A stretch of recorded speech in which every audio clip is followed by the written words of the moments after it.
चलते हैं भोजपुरी के उभरते कलाकारों के बीच, समझते हैं कि नहीं? रे बिहार वाला छोड़ा नहीं चुमा सब तरह कौन सी चाहिए तो चुम्मा के लिए जाऊं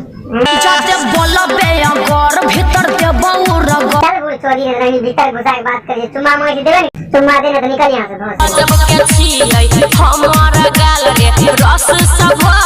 चुम्मा दे भी बोल दे 500 भोंस की चुम्मा दे समझ रहे हो? मरले बापाए ना सबको चुम्मा देते फिरती है उसको नहीं जीता ना मारा है देवरा के देनी ना चुम्मा तो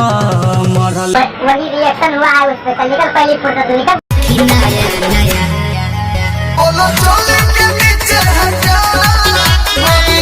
जब खोल के हाथ में ले लिया उससे लड़ा पूछ रहा है भोसड़ी वाला तुमको करीमा नहीं झलक रहा है भोसड़ी के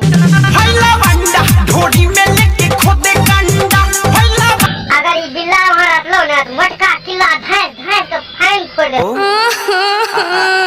कहने सुनो मतलब जो परेशानी बता की परेशानी तो दिमाग उसे खराब है हेलो हेलो बोल की बोले छी दिमाग अस्थिर करके बात कर ना की बोले छी बोल हम नहीं रहब तोरा घर में तोर भाई बाप मैं रोज घिसेट कराई तीनों खाना में जहर गई जौन समार गई तो माधर चोर आज का बकचोदी समारोह खत्म हुआ बाय।